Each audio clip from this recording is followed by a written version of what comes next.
Talk times BCOM.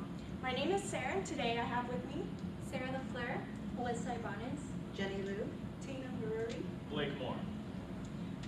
Like I said, welcome to our TED Talk. So today we're here to bring together HR representatives, financial activists, accounting gurus, all to discuss a way to improve your TED Talks, the 5 most effective ways to improve your TED Talk. So our discussion today will be based around making the most of your message and incorporating that through a TED Talk message. This is about helping the ideas and bringing them to light and inspiring you to put this into your presentation to make your presentation better. So throughout our presentation, there will be calls to action where you'll be filling out through your handout the 2 questions for each of our 5 points. So today I'm going to start out by telling you a personal story about myself. I'm a college student, just like everybody else in this room, and I work full-time. So at my job, I work as a loan processor, and it's a very boring and independent job. I mainly work by myself in an office all day long. But every now and then, you wouldn't think that you're called to action to present in front of a huge audience or a group, just because you work in a small office individually, but you are. With every job, there will come some time where you'll have to present in front of a group. This came to light when I had to take over for my boss presenting to some clients, and I was not prepared for this. So what did I do? I watched TED Talks to prepare for my speech in front of 50 people I did not know. So with these TED Talks that I watched, I learned how to speak, how to move in a manner that helps deliver my message. So today we brought together 5 speakers who will come up and speak to you in this same manner to inspire you in your presentations. So let's go over the agenda. First, we'll go over the 5 ways to improve your TED Talk. The first one is grab the audience's attention. The second one, reinforce conclusions.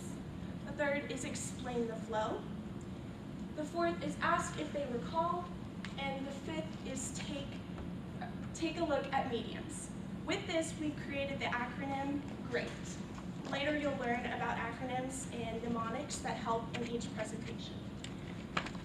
Like I said, you'll be doing an activity throughout each of these presentations. After each, we'll have 1 minute to complete the 2 questions under each section. Following with that, we will watch a short video demonstrating all of these activities. And then we will summarize what we've all learned, and then we'll have a simple Q&A where we will also ask feedback on the questions that you've answered in your activity. So now I'm going to take it over to our first speaker, Sarah, who's going to present our first topic. Thank you, Sarah. When I was a child, I always said I would be a writer. When I was in high school, I did a year-long mentorship with a forensic psychiatrist.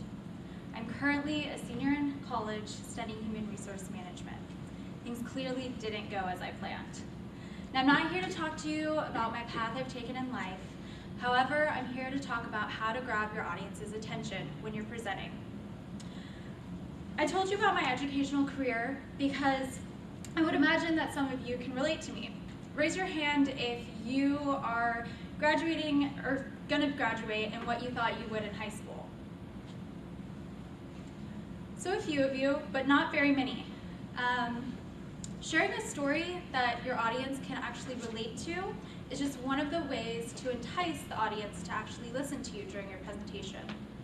A few other ways is to begin with a fact, explain why a topic is interesting, or even clearly state just the reason why your audience should pay attention to you. For example, today, at the very least, group number 2 should listen to us, frankly, just because their grade is depending on it. So I want to talk about some pros and cons of how to grab your audience. One major pro is that it might actually ease your anxiety while presenting, because as we went over in class, most of us are actually afraid of presenting to a large group of people that we don't really know that closely. It's the worst feeling in the world when you're already nervous about giving a presentation and you get up there and no one's actually paying attention to you because you haven't captured their attention yet. Exciting the audience is another possible outcome of grabbing their attention. It's when everyone's interested in what you're saying and they're actually going to take away something from it. Lastly, it's a way to showcase and make key points stick during the presentation. Some cons of gathering the audience's attention is A, if you do it at the wrong time. Grabbing the audience's attention at the conclusion is great, but if you didn't have it throughout the time you were presenting, all the audience is really going to remember is what you said at the end. B, if you grab the audience's attention because you messed up, it's not an ideal time for people to start listening to you. C, misinterpretation of the message. You got the audience's attention, but they have no clue what you're actually talking about or the meaning behind it. And the only reason they're still listening to you is because they're trying to figure out what you're even talking about. That's the point when you get a lot of confused faces in the audience, and it's not good. Now let's talk about some do's and don'ts of grabbing the audience's attention. Make sure you research and cite your sources. It's very, very key when giving a presentation.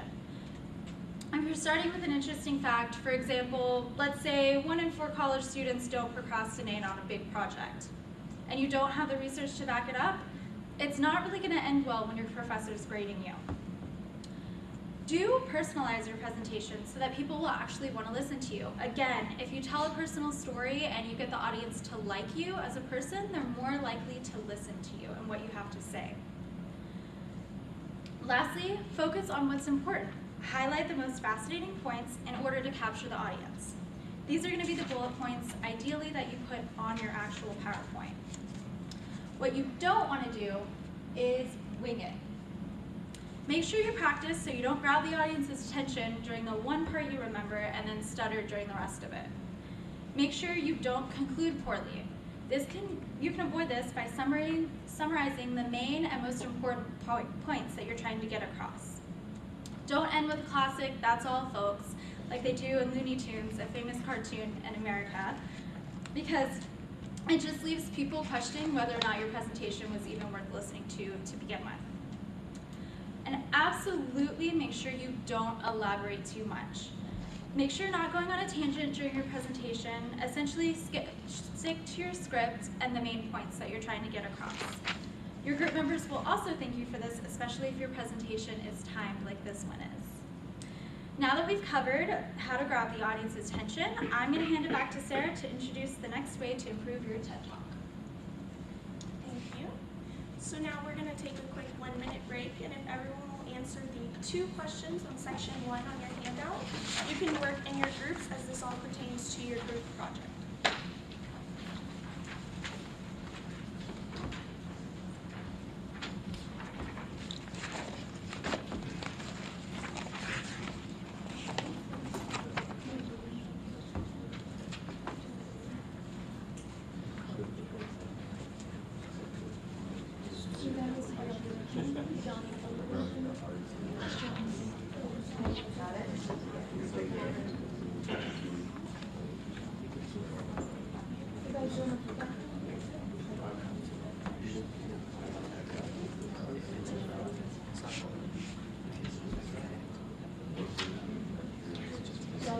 Okay, you've got 10 more seconds.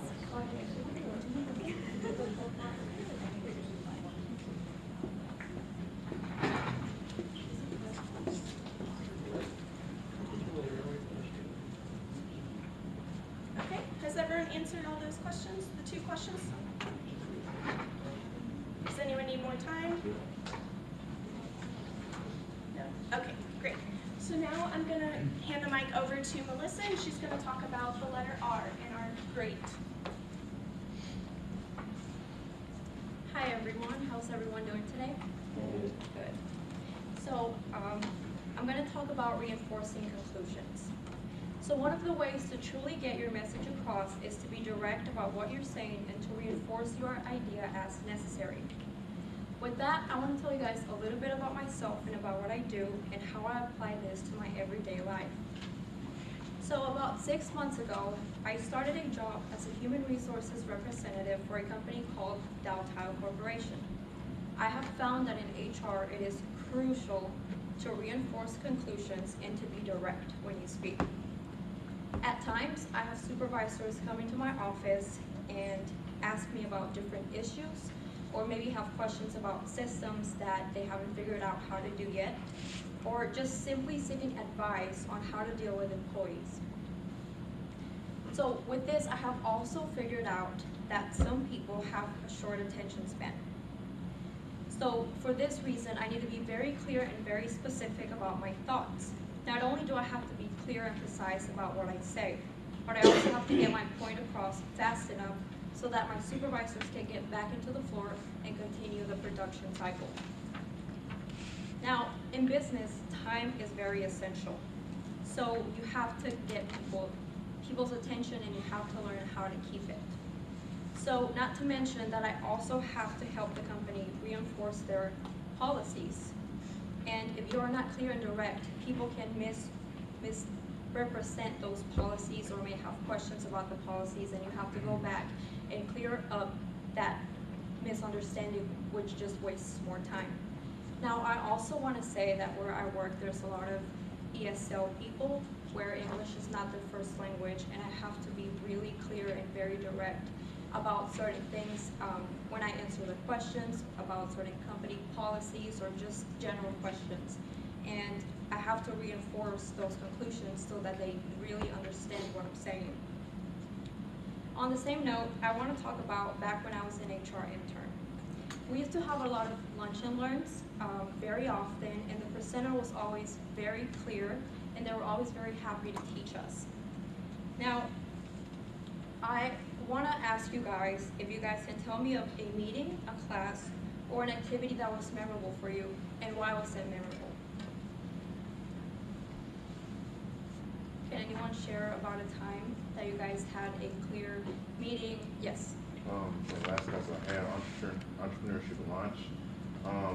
It was related to my business. It's a mix of Common Egg Start launch classes, and we were talking about how we can improve our businesses.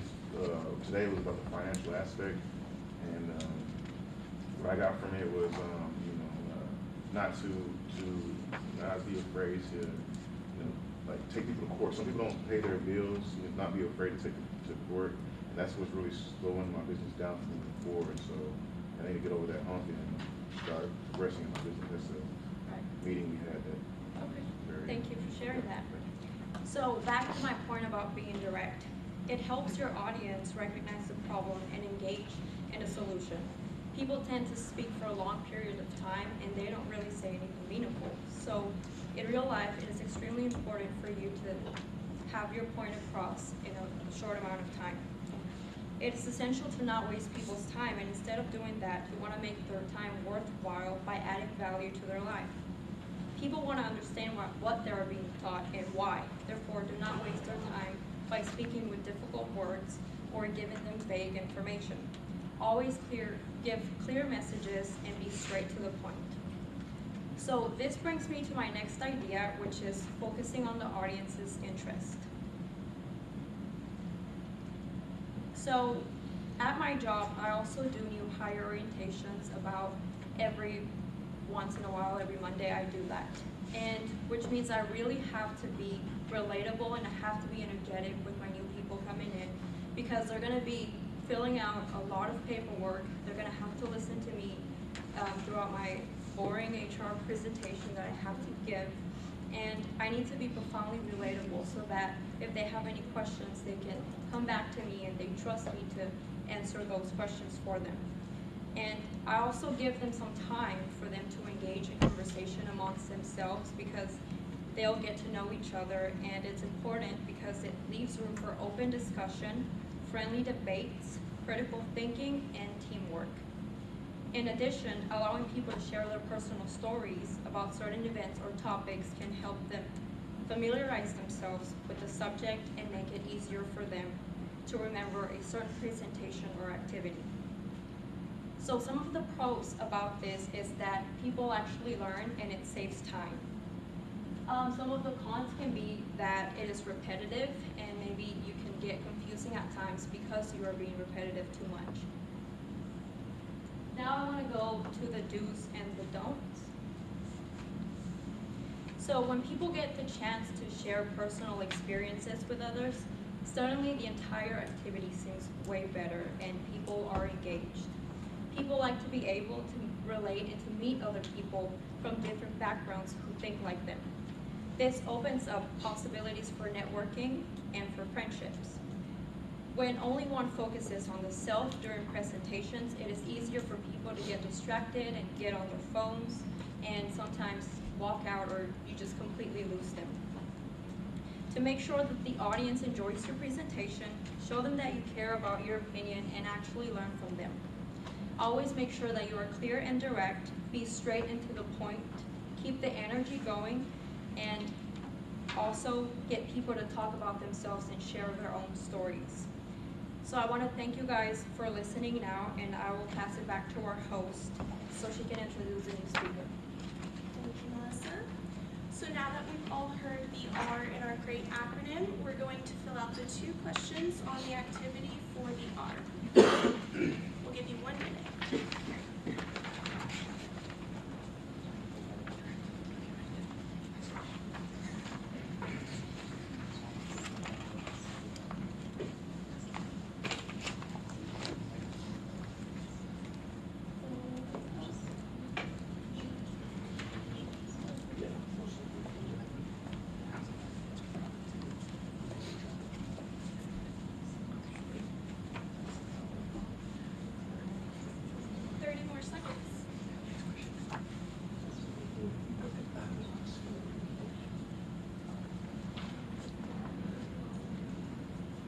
Everybody done? Everyone's done. Anybody need more time? No? Okay. So now we're going to lead to our 3rd speaker, Jenny, and she's going to discuss with you the E in great. Thank you, Sarah. Good evening, everybody. Thanks for being here tonight. I wanted to first start off by asking you a question, or 2 questions actually. Have you ever been to a meeting or a presentation that just had information overload and just so much information dumped on you that you actually walked out feeling exhausted? Or when the presenter was presenting, you had no idea what the content was, so you actually felt lost coming out of that meeting? Well, as my current job as a strategic account manager in pharmaceuticals, I'm in meetings all day and all the time. And so I definitely know how that feels when you spend your precious time in your day to take your time out and go to a meeting and you just don't understand and it's just too much information. So I wanted to share a personal experience with you that I had at work. We got an invite from one of our new directors, George. Had no idea really what to expect. His meeting invite just had a list of names, no agenda, no subject matter. So we really all were a little nervous, got this invite, accepted of course, who dared not go to the meeting. Got into the meeting, and I think George had a really good introduction. He started by telling about himself, his personal experience, his work experience, and then just dove right into sharing his ideas about how we could make our company a better company. Dumped a whole load of ideas onto us, one after another, and next thing you know, George had lost me and the entire room. So we all felt we've really unplugged from that list of long ideas, and we really just was exhausted by that point. So tonight, I wanted to share with you my objective is to provide techniques and strategies so that you don't become the next George in the room, but rather become an organized, confident, and effective speaker with a memorable presentation that people will remember. Okay, so on my next slide, I'm going to talk about some of the pros of explaining the flow. I'll be discussing, as a preview tonight, these 3 topics: how to explain the flow, create information chunks, and the usage of structural patterns. I will begin with discussing the pros and cons while explaining the flow to your audience. But I would first like to ask you all a question. How long do you think your working memory can hold bits of information for? We'll actually hold that thought, and I'll come back to that later, something for you to contemplate on. When you're presenting, it is important for you as a speaker to deliver organized and structured content. By using a theme, this allows you to keep your audience interested in your content. By inserting a preview as a roadmap, you'll create structure, and this allows the audience to understand what's coming next. Also, when you introduce a new topic, people tend to get more attentive. You may have lost some of the audience, and now you're gaining them back by introducing a new topic. However, some of the cons may be that your audience may not relate to your theme if you select something that is inappropriate to your content. Also, by inserting a preview, you may accidentally include too many details, which causes redundancy in your presentation. Lastly, too many topics may lose the attention span of your audience, so use the appropriate number of topics when you're presenting. Next, I'll talk about some of the do's and the don'ts about explaining the flow. Starting off with the do's. Do use techniques such as creating information chunks, inserting structural patterns, and using organization in your content. You can use information chunks by creating logical categories and using a limited number of sections. Consider using groups of 3. This helps boost the capacity of our working memory. Next, by using structural patterns such as importance by arranging them from least to most crucial. And another pattern would be that of time by using a chronological structure. The third is to organize your content by having clearly structured sections. And lastly, don't use too many sections, as this presents messy content, and you definitely don't want to skip the agenda, as these techniques provide clarity for your audience. By eliminating these flaws, you will be able to provide a consistent flow in your delivery. Now, who can recall the question that I had asked in the beginning when I started speaking? Any remember the question? How quickly your brain can, I thought I did. So my question was, how long do you think our working memory can hold bits of information for? And the answer actually is 30 seconds, and that is very limited. And 4 bits is what most of us can recall. So do the math, that's 2 minutes. So you definitely want to make your time matter, and you want to be an effective speaker, deliver your content, and don't be the next George in the room. Now I'll go ahead and hand it back to Sarah to continue our presentation. Thank you. Wonderful job, Jenny. All right, so now we're going to go back to our activity and answer the 2 questions under E. Please work in your small groups as it does pertain to your presentation. Good job. You can work in your small groups.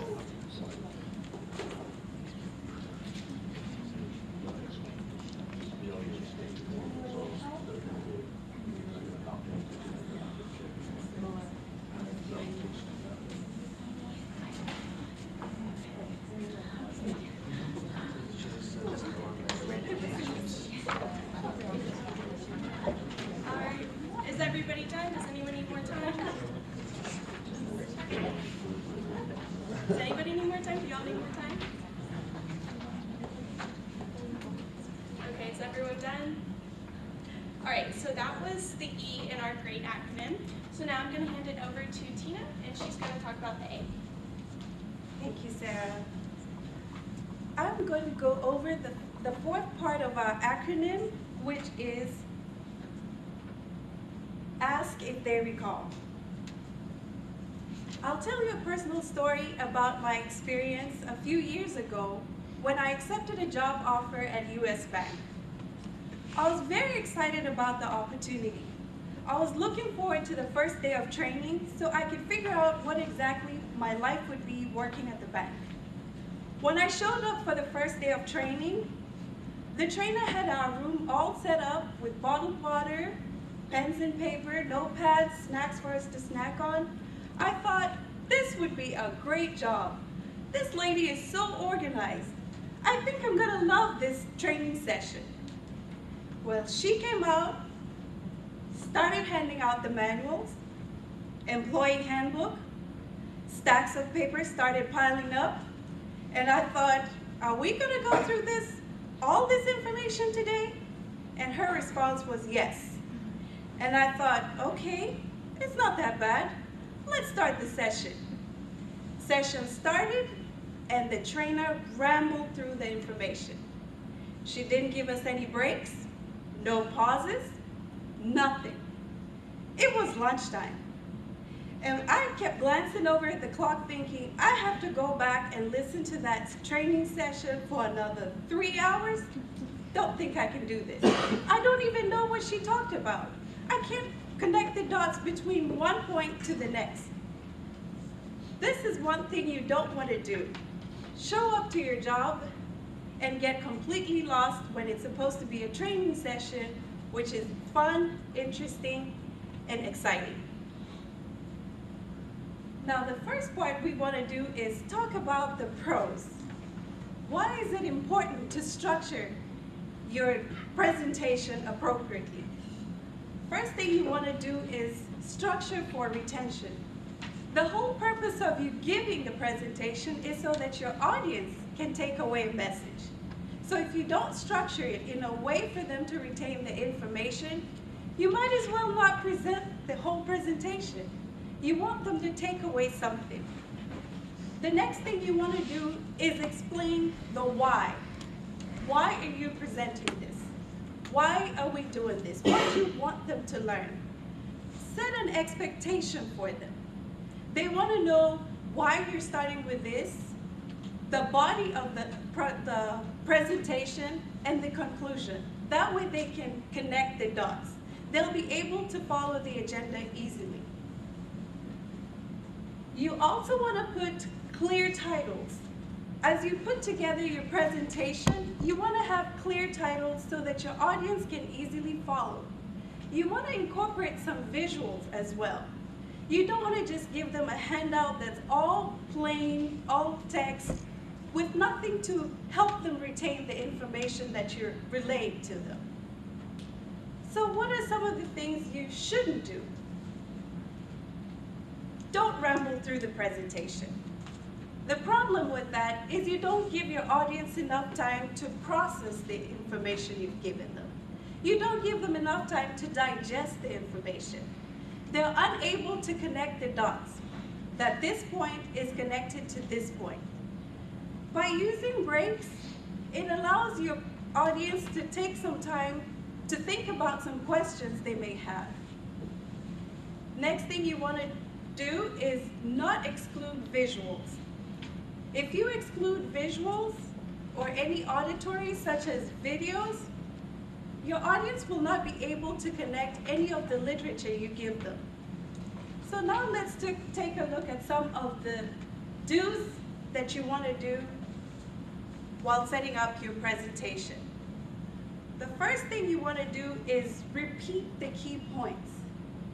In one of my psychology classes I took a couple semesters ago, we learned that you have to hear something 7 times before you can retain it. There's no way you can repeat the key points 7 times throughout your presentation. But there are ways you can repeat the key points in order for your audience to be able to have a takeaway. The next thing you want to do is try and create a mnemonic. You can also use an acronym. Who is able to tell us what our acronym is? Great. There you go. That helps your audience follow through and remember key points in your presentation. The next thing you want to do is encourage questions. We've encouraged questions through asking the audience several questions as we present the information. We also allow you a session at the end of the presentation to ask your questions so that you can fully connect the points that we give to you. Now let's look at some of the things you shouldn't do. Don't use too many sections. It's going to confuse your audience. And you want your audience to have stuff that they can take away from your presentation. Have it clean, neat, and organized so that way they can read it easily and understand the message that you're trying to give them. Don't present messy content, and as your key points will be lost in translation. And lastly, don't skip the agenda. You want your audience to be able to connect what the beginning, the body, and the end is, so that your whole presentation can come together. At this point, I will hand it back to Sarah so we can introduce our next speaker. Thank you. Great job. All right, so now, just like every other section, we're going to complete number 4 on our handout. Take a little break. We'll give you 1 minute to complete this with your group.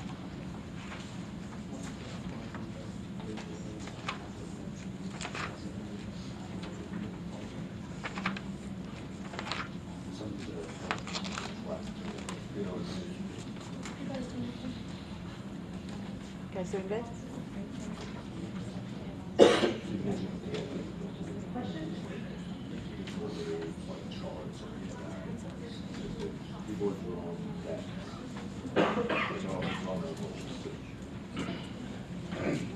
anyone have any questions? Need any more time? Any questions? All right. So now we're going to take it over to our fifth and final speaker. Blake's here to teach us how to take a look at mediums. All right, thank you, Sarah. How you guys doing? Everyone still awake? All right. I want to start with a little story for you guys. This is a story about one of my favorite bosses that I've ever had. All right. Her name was Maria, and she was the manager at the gym that I worked at years ago. Now, she was a fantastic manager. She was strong, she did her job well, she helped out all the clients, but she had one critical failure, and that is she was awful at communicating. She was so bad at it, it was unbelievable. I want to tell you guys specifically about one time where she just completely dropped the ball. I was posted up at the front desk. That was my job. That was where I usually was during my shift. And I was doing what every minimum wage employee does, which is anything but my job. And Maria comes out of the break room. She's looking very confused. She's looking very hurt. And I say, Maria, what's wrong? She says, I just want to know why no one showed up to the meeting. So all of the employees, we're now looking at each other like, what meeting, Maria? Like, what are you talking about? Turns out that to tell everyone about the meeting, to try to schedule the meeting, she had written down meeting 7 p.m. on a Post-it note and slapped it on the fridge in the break room like half an hour before. So no one saw it, so no one showed up. No one even knew that there was a meeting. Now the moral of that story is that your medium makes all the difference. Now your medium, in case you don't know what that is, that's the format or the method that you're choosing to use to convey your message, right? It could be a PowerPoint or a memo or an email, stuff like that. Now, this isn't strictly applicable during your training session per se because the medium has been chosen for you, it's a requirement. But it's still very important information to retain for your professional and academic lives. Now, there's a number of pros and cons associated with this process. Some of the pros, it helps your audience with retention. If you have a strongly organized, strongly structured format that makes sense with your content, your audience is going to be more keyed in. Another pro is that it creates a coherent message. The flip side of that is if you have a sloppy medium or it doesn't make sense with your content, then your audience is going to find your message confusing or even contradictory. And the third pro is that it makes you look more professional. The executives are more likely to pay attention to the employee that has a strong PowerPoint with a handout rather than the guy standing in the back of the room with a bunch of loose papers trying to talk over everyone. Some of the cons associated with that process is that when you're designing perhaps a presentation, it can slow down your progress, right? So let's say that you're a month into designing a training session and hypothetically you realize that maybe a PowerPoint is not the appropriate medium for your particular training session. Well, now you have to go back to square one and you have to start all over again. That can make you miss deadlines, which in the business world is absolutely unacceptable. The second con is that it can make the casual formal. If you overthink considering your medium, you can start doing things like using PowerPoints or letters for things that are maybe best suited for a memo or a quick email. The third con is that if you use the same strategy to consider your medium time and time again, you can become formulaic. Now in the business world, this manifests itself in the overuse of memos, right? The trope is that no one reads memos. Or the overuse of company meetings, right? Everyone hates meetings, it seems like there's one every day. So that's something that you want to avoid. Now, to help you understand, I've listed a number of do's and don'ts about this process that you can take to heart. The first thing that you should do is compare your format to other options. Now again, you can't do that here. You have to use a PowerPoint, you have to have a handout. But there's a reason for that, and that's because for